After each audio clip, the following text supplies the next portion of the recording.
അഥവാ നല്ല നല്ല ആലിമീങ്ങളെ മരിപ്പിക്കും. നല്ല നല്ല ആലിമീങ്ങളുടെ മരണത്തോടുകൂടി ഇൽമ് ഈ ലോകത്ത് നിന്ന് ഉയർത്തപ്പെടും.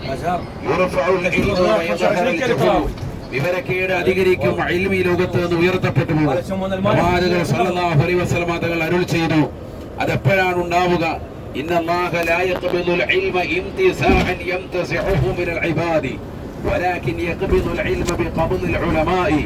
സമുന്നതരാകുന്ന പണ്ഡിത നേതൃത്വങ്ങൾ ഈ ലോകത്ത് നിന്ന് മരിപ്പിക്കലിലൂടെയാണ് ഇൽമ ഈ ലോകത്ത് നിന്ന് അസ്തമിച്ചു പോകുക എന്ന് സയ്യിദുനാ മുഹമ്മദ് റസൂലുള്ളാഹി സ്വല്ലല്ലാഹു അലൈഹി വസല്ലം. അപ്പൊ നല്ല നല്ല ആലിമീങ്ങളെ മരിപ്പിക്കപ്പെടും. അവരെ മരിക്കലോടുകൂടി അവർക്ക് അല്ലാഹു നൽകിയ വിവിധങ്ങളാകുന്ന ഫന്നുകളിലുള്ള അറിവുകളെ അതോടുകൂടി അസ്തമിക്കപ്പെടുകയാണ്. നമുക്കറിയാം, മുൻകഴിഞ്ഞു പോയ മഹത്തുക്കളാകുന്ന മഹാരഥന്മാർ, മഹാനാകുന്ന ശംസുൽ ഉലമാ ഇ.കെ. അബൂബക്കർ ഉസ്താദ് അടക്കമുള്ള മഹത്തുക്കൾ, കണ്ണിയത്ത് ഉസ്താദ് അടക്കമുള്ള ഉസ്താദുമാർ, മഹാനാകുന്ന താജുൽ ഉലമാ ഉള്ളാട് തങ്ങൾ അടക്കമുള്ളതാകുന്ന സാദാത്യങ്ങൾ, അവരൊക്കെ തന്നെ വലിയ ഉന്നതരാകുന്ന അറിവിന്റെ ഉന്നതമായ പടവുകൾ താണ്ടിയിട്ടുള്ള മഹത്തുക്കളാണ്. അവർക്ക് നൽകപ്പെട്ട അറിവുകളും ഇനി വരാനിരിക്കുന്നവർക്കും വന്നവർക്കുമായ ഒരു വ്യക്തിക്കും അല്ലാഹു സുബ്ഹാനഹു വ തആല നൽകില്ല.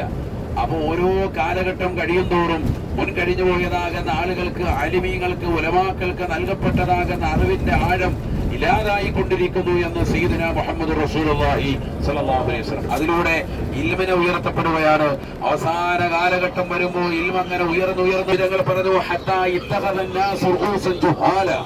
അറിവില്ലാത്തതാകുന്ന വിവരദോഷികളാകുന്ന ആളുകളെ, കാണുന്നതാകുന്ന ചിന്നമ്മമാരെയും ചിന്നപ്പമാരെയും ഒക്കെ ജനങ്ങൾ തലയിലേറ്റി അവരോട് കാര്യങ്ങൾ ചോദിച്ചു നടക്കും. ആലിമീങ്ങളുടെ പുറകിൽ പോകാതെ വിവരമില്ലാത്ത വിവരദോഷികളുടെ പിറകിൽ പോയി കാര്യങ്ങൾ അന്വേഷിച്ച് അവരോട് ഫത്വ നേടും. വിവരമില്ലാത്തതുകൊണ്ട്, അറിവില്ലാത്തതുകൊണ്ട് അവർ ഫത്വ നൽകും. അതിലൂടെ ഉണ്ടാകുന്ന നാശം പ്രവാചകൻ പറഞ്ഞു, അവരും പിഴയ്ക്കുകയാണ്, അവർ ജനങ്ങളെ പിഴപ്പിക്കുകയാണെന്ന് സയ്യിദുനാ മുഹമ്മദ് റസൂലുള്ളാഹി സ്വല്ലല്ലാഹു അലൈഹി വസല്ലം. വളരെയേറെ മനസ്സിലാക്കേണ്ട, ഗൗരവത്തിൽ ആഴത്തിൽ ചിന്തിക്കേണ്ട ഒരു വാക്കാണ്. നാട്ടിൽ നടന്നു പോകുന്ന വലിയൊരു വിഷയമാണിത്. ആലിമീങ്ങൾക്ക് വില കൊടുക്കുന്നില്ല, അവരുടെ വചനങ്ങൾ ചെവിക്കൊള്ളുന്നില്ല, ഭൗതിക താല്പര്യത്തിന് വേണ്ടി നമ്മൾ നെട്ടുകോട്ടം ഓടിക്കൊണ്ടിരിക്കുന്നു. തീർച്ചയായും ആഖിറ നമുക്ക് നഷ്ടപ്പെട്ടു പോകും. അല്ലാഹു നമ്മളെ കാക്കുമാറാവട്ടെ.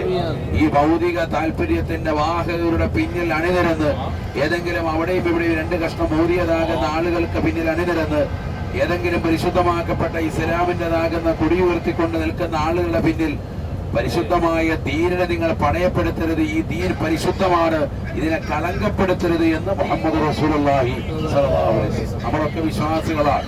ഇന്ന ദീന ഇൻദല്ലാഹിൽ ഇസ്ലാം.